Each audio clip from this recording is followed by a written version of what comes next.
Why did I say no to the Morrigan? Well, Dagda agus Fáilte. Hi, hello, and welcome. It's Jon O'Sullivan from the Irish Pagan School here. And to answer this question, I got to share a little bit more about my own personal backstory and my own personal beliefs and experiences as I grew to identify as an Irish pagan. Now, I did a full video in much more detail of the story of it all, which you can find below. I'll include a link to it called How I Met the Morrigan. But to summarize, really, at a very difficult time in my life, I felt a spiritual call when I began to explore that feeling on me, which was new to me, very new to me. I identified that it was coming from the Morrigan. I then did nothing about it because I was very reticent and very hesitant to engage or to pursue that avenue of my spirituality. And then it became a pressing matter that needed to be addressed, leading to a cross-country pilgrimage to the Cave of the Cats and a travel down into the deep, dark, fit abode of the Morrigan. And there I had my direct face-to-face experience with her, where in essence she offered me a job. And I said no. And then she kind of re-explained the offer as if I were an infant, like with crayon, and all you have to do is tell me how I can fulfill the needs of your life, and then you will work for me. And then I said no. So at that point, the spiritual consultation ended rather abruptly, and I climbed my way out of the Cave of the Cats back into our world of sunlight and fresh air. And I have never been back in the Cave of Cats since. I've been back to the Cave of Cats many times, leading and assisting my partner Laura O'Brien on tours to the Rathscrán complex, but I have not gone in. So I have been into the Cave of the Cats once. I have been right the way down to the bottom in the darkness. I did not use any lights, so I have never seen the inside of the Cave of the Cats. It was a complete visual blank because we were in pitch darkness. Once you go into the man-made souterrain and take a left turn deep down, if you're not carrying any kind of torch, you won't adjust to that light. You won't adjust to that darkness.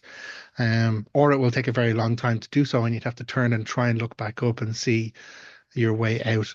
But yeah, I journeyed, I followed the spiritual call on me. I addressed that as best I could in the moment, and I said no to the Morrigan. Now, surprisingly, when I say that to some people, certain people, they get very concerned about my well-being, about my safety. And I've had people kind of take that shuffling step away because they're afraid that the Morrigan's going to come for me one of these days and they don't want to be anywhere near me when she does. But that's not a concern for me. That is not the nature of my relationship with the Morrigan. And it does come down to I didn't just say no, but I respectfully declined. And I realize I'm steering into the how I said no. And I think I need to probably address that a little bit to make sure it's clear to explain the why at the end of it. So, followed the spiritual calling, did the self work as best I could, went on the pilgrimage, arrived in the Cave of the Cats, presented myself as requested to this goddess of battle, poetry, prophecy, and change and transformation. And at that time in my life, like now, here I am years later looking back at it, it was a very tumultuous time for my life. I was going through significant changes, not just in my societal structure of like I was no longer employed, no longer housed, and had to rebuild relationships with families and friends. There was a lot of transformation happening at that time, but also when I had been estranged from everyone and when that relationship, the toxic relationship ended, thankfully, the best thing she ever did was leave me, to be honest. I the word I could probably put on it was an enforced hermitage. I was in forced hermitage because I had been disconnected from everything. I only had the job that allowed me to keep the roof over my head, but even that was beginning to decline quickly with the declining mental health that had going on at that time.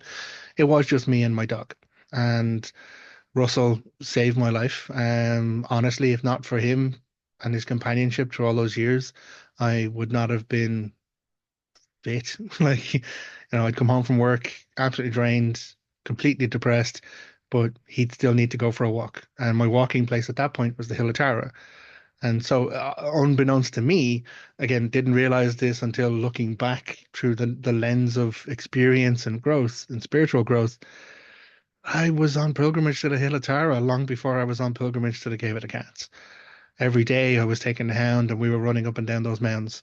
And that I think began some form of stirring without me realizing it, of connection to the landscape, which meant that when we rolled the clock forward to this come hither from the Morrigan, it wasn't out of nowhere, it wasn't out of the blue, it was because I had been inadvertently turning up at a central place of spiritual connection to Ireland, to ancient Ireland, for a long, consistent, repeated period of time.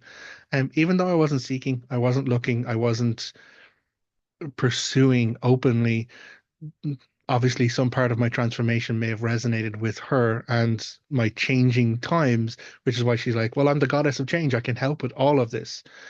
And so I went down into the darkness when I was called. It was say the right words, like as in say what you need, speak your need. So it can be met and fulfilled. And then I would pay and serve and work for her as part of an agreement to that. The words I actually said were words that just wind. They mean nothing. They have no use. And again, when she explained to me what in crayon to a toddler, no, I will help your life be better. I responded and said, I have no need of your assistance. If I need it, I'll find it on my own. And the lesson I took from that personally was about sovereignty. And I talk about it in the other video. The idea of personal responsibility and personal empowerment in that aspect of sovereignty. I don't often I have had the privilege of guiding many people on their spiritual journeys. I've had the honor of teaching people and sharing information and having conversations on a tour bus or outside a venue where someone is going through some sort of spiritual moment and then I just happen to be there. Or they walk out of a temple dedicated to the Morrigan and find me arrived with, a bit of Dagda perspective for their life. Um, I have been in those moments, and I can only say that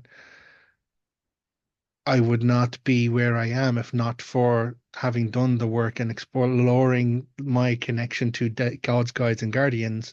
True, but also taking responsibility for the power that is inherent within me, the power of my responsibility for intellect, knowledge, education, learning, and then the ability I have to speak and to transfer information and thought and perception by articulation, by communication, by talking people through stuff, offering them opportunities to see it from a different point of view, and then allow them to grow in their own way.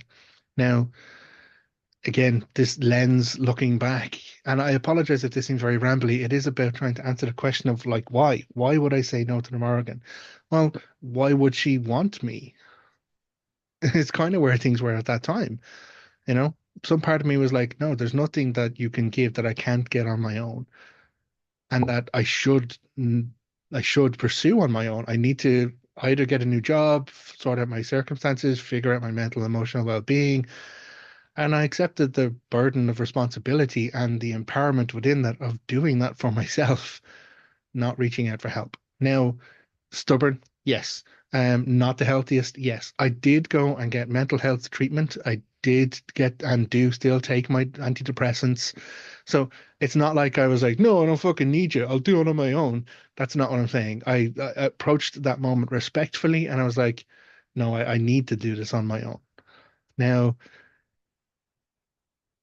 whether or not it would have been easier, with the Morrigan's help. It probably would have been easier with the Morrigan's help. I'll be honest. She's a fucking goddess who manages to break away all of the boundaries, borders, or bullshit that would actually kind of inhibit us and allow us to just smoothly sail on. But again, I'm the kind of person who does it their own way, truculent and stubborn. No, this is the way I'm going to climb the mountain. You do know there's a pathway over here. And it's like, yeah, but there's more trees that way, and that's the way I'm going. Now, I have been referred to as Mr. Stompy sometimes, where everyone's like, no, energetically, we need to go with the flow. And I'm like, or I can just go this way because this is the way it fits for me. Now, I don't do it disrespectfully. I don't do it without honor or without embracing the consequences if I do overstep something.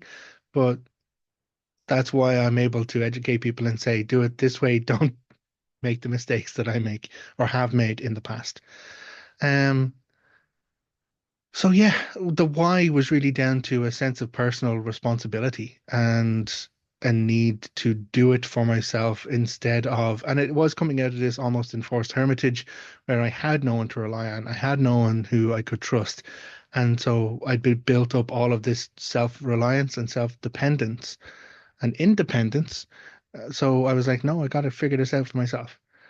From there, I put the work in, put the effort in on me, but it turns out my spiritual journey around the Morrigan was not complete because my relationship with my tour guide started at that point, or my good friend from before, Laura, who is a priest of the Morrigan.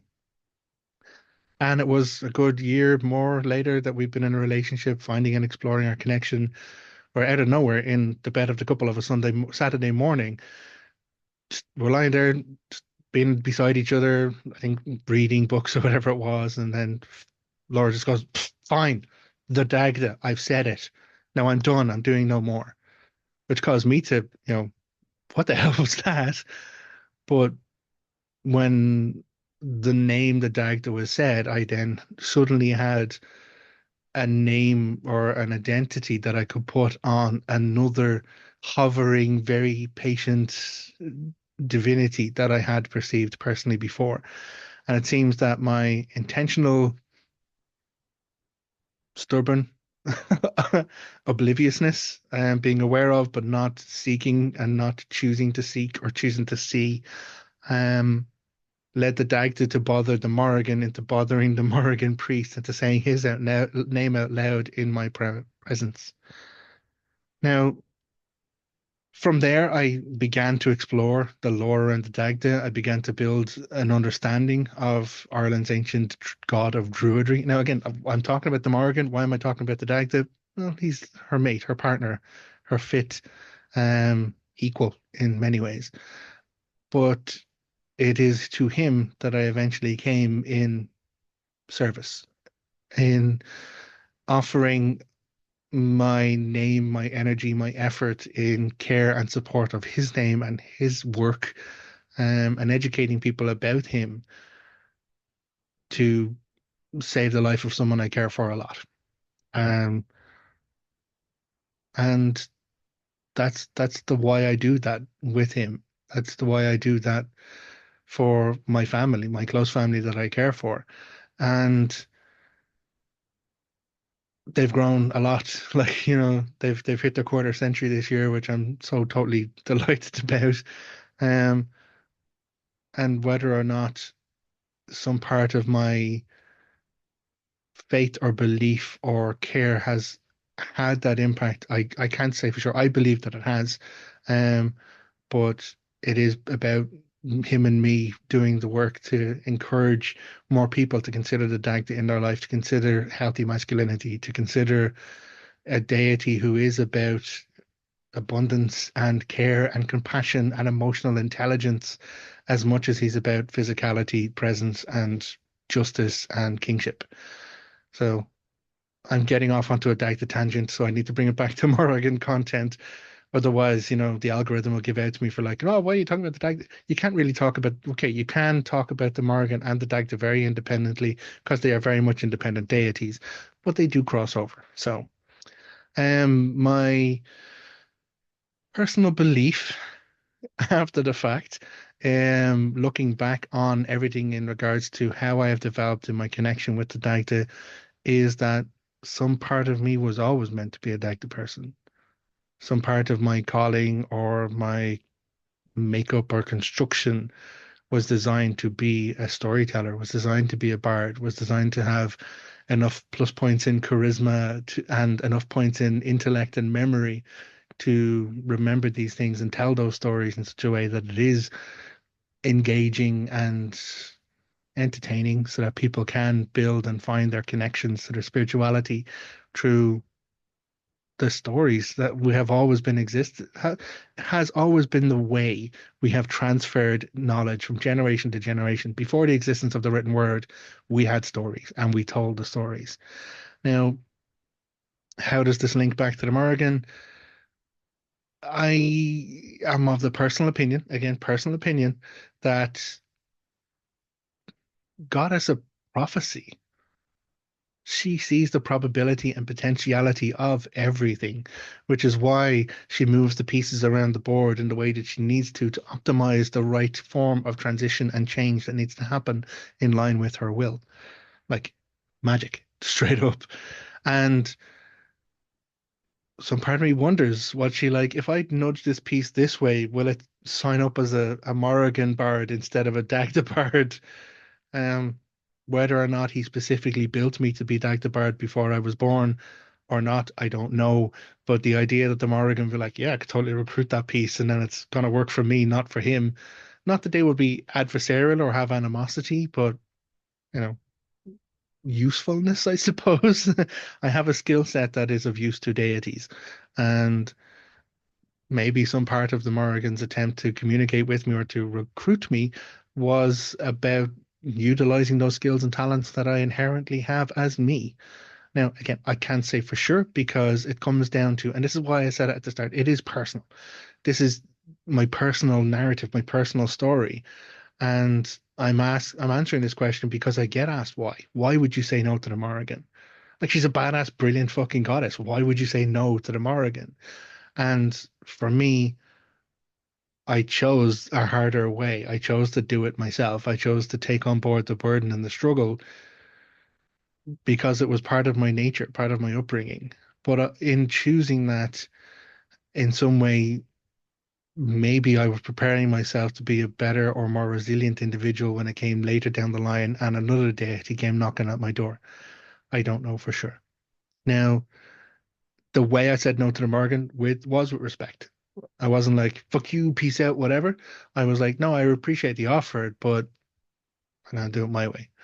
And again, the visitation ended rather abruptly, as I said, in the cave. Suddenly my experience of her was there, and then she was gone. I said no. She was like, you don't understand. She double explained it as if in crayon to a toddler. I still said no, and then she was gone. That was it. Visitation over. You're obviously not ready or an idiot. I think she thought I was an idiot at that point. Um, Maybe still does. I don't know. But I speak fondly of the Morrigan. When I returned from the cave, I I prayed to her as I came out of the other world, back into our world, out of the darkness, back into the light. And I was like, listen, I appreciate the offer. I appreciate the conversation. You ought to come hither. You put the call on me to turn up, and I have turned up. I have fulfilled my obligation to you, but I have no other obligation to you. And so I told her then that she has my love, she has my respect. I think she's fucking hilarious. I think she's an amazing goddess, and anyone who needs the Morrigan in their life should consider like looking and exploring a relationship with her because she is so powerful and so fantastic and so amazing and so funny. Everyone's like she's a super dark goddess, super serious, so super dangerous and scary. Get beyond the narrative, get beyond get closer to the stories, understand who she is as a deity and know her for who she is. And she really is an absolutely amazing, fantastically passionate and really, really funny deity. Now, I will say that I'm maybe a little bit biased. I may have Dagda tinted glasses when it comes to the Morrigan. So I'm not going to say that I don't have some bleed over of his affection for her, because the closer I've got to know him, I know her. I knew her before I knew him, but I've gotten to know more of her through knowing him. In the same way that, you talk to a friend and they talk about their partner. You've never met the partner, but you get an insight or an understanding of who the partner is because you know what your friend is saying about them. That's kind of how it is with me and the Morrigan. Now, yeah, why did I say no? I wasn't ready.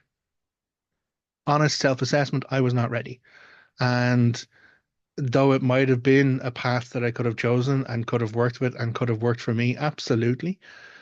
But I knew for myself that I had my own journey to take to grow and to overcome my challenges that were there at the time.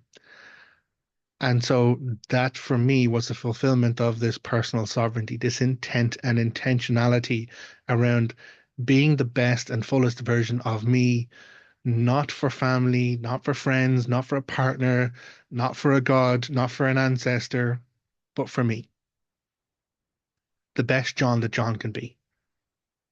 Not because I have to, not because I need to fulfill a role in society or a job or a school or a family, anything like that at all, because I wanted to, because I wanted to be the best John for me.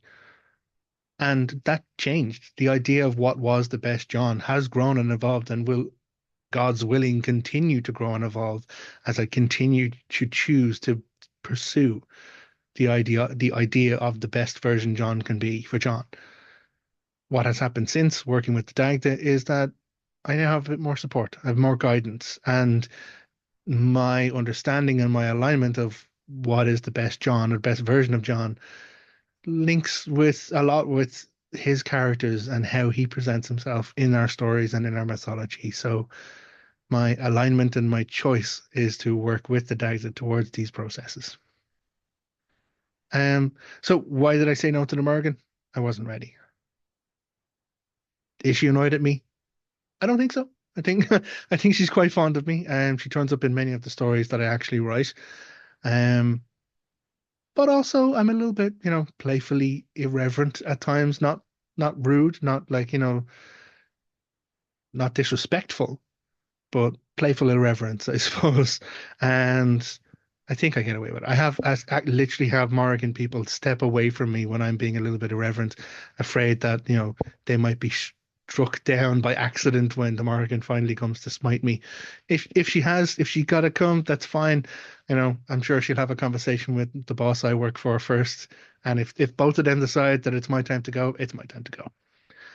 But I don't think that's going to happen. Hopefully, God's willing, I will end up an elfla with a silver beard, silver hair, still telling stories about the amazing ancient Irish gods and how they inform my life all of the time, continually, every single day. If you'd like to know more about the ancient Irish gods, all you got to do is go to irishpagan.school/free. We have over years worth of free resources there, or go to irishpagan.com and actually take a class, dive in, go deeper. I've classes on the data there. We also have Morrigan.academy. You can find a dedicated Morrigan content there if you're looking for it. So I would recommend the 5-day challenge at the Morrigan Academy. That's a great way to just dive in and start building a connection to the goddess by exploring a part of her lore each for 5 days. So it's literally, you make the time each day to go through, read an email that you'll receive from us, and then contemplate or meditate or journey based on that thought of connection towards the goddess. Um, with that, I will say thank you very, very much. Until next time, look after yourself. Take care. Agus Slán. Goodbye.